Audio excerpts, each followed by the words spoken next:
It might establish staging posts, colonies, on planets of nearby stars. But this would take time. Time to find and modify favorable planets, time to build new spacecraft.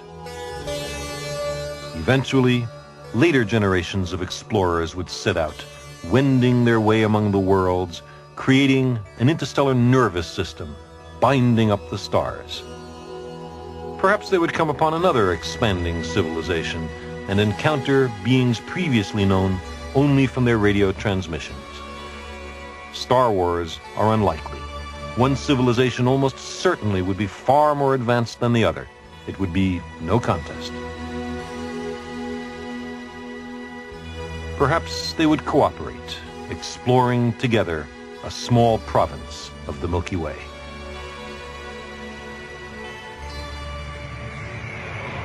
But even nearby civilizations could spend millions of years roving between the stars without ever stumbling upon our obscure solar system.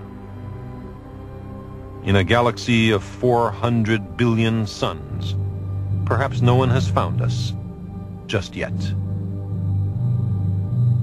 But advanced interstellar civilizations would know about many worlds, some inhabited, some barren. Perhaps they would share their findings, assembling some vast repository of the knowledge of countless worlds. They might compile an Encyclopedia Galactica. Suppose we could browse through that encyclopedia.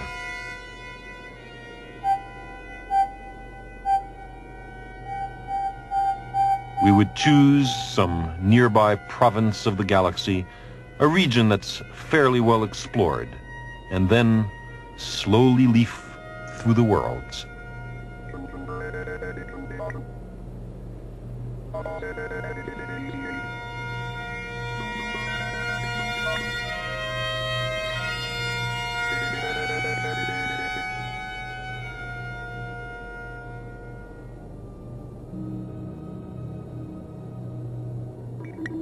The young Champollion was inspired by reading Fourier's description of Egypt. Imagine the impact on us if we could study a rich compilation of not merely one world, but billions.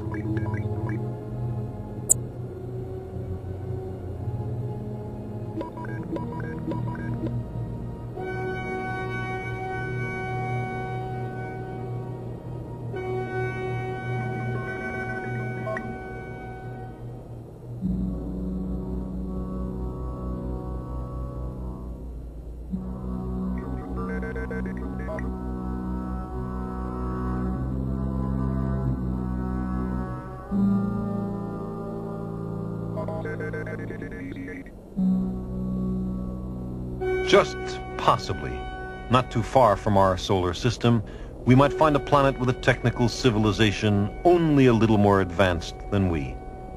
Let's look them up in the Galactic Encyclopedia.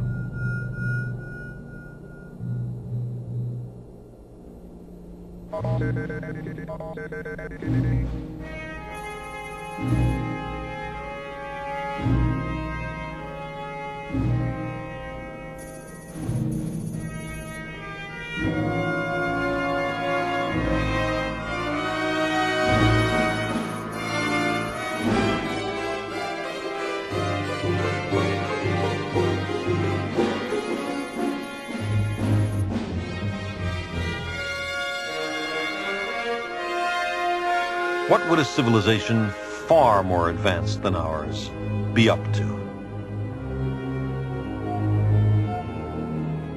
Elsewhere, there may be engineering on a scale that dwarfs our proudest achievements. There may be cultures that disassemble other planets in their system and reassemble them around their world to make a ring or a shell with their planet inside.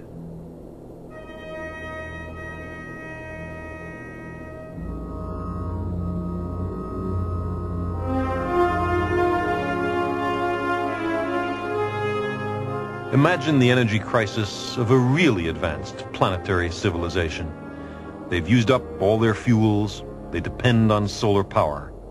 but their growth is still severely limited by the energy available. An enormous amount of energy is generated by the local star, but most of the star's light doesn't fall on their planet. So perhaps they would build a shell to surround their star and harvest every photon of sunlight. Such beings, such civilizations, would bear little resemblance to anything we know.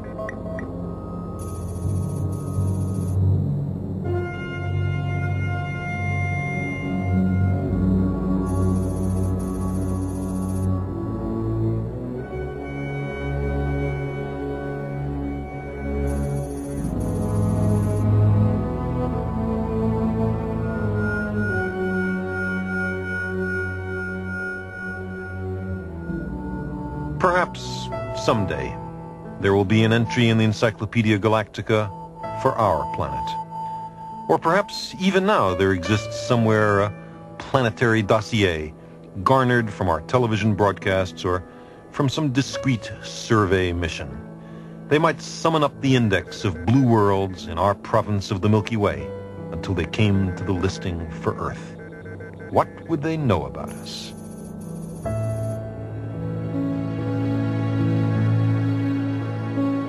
What would they think of us?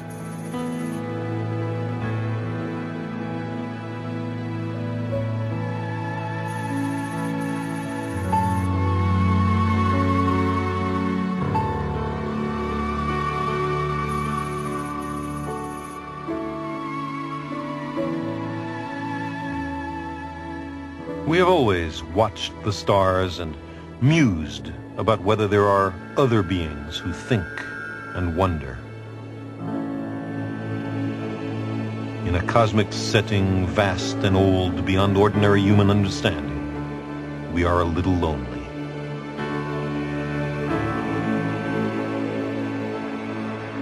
In the deepest sense, the search for extraterrestrial intelligence is a search for who we are.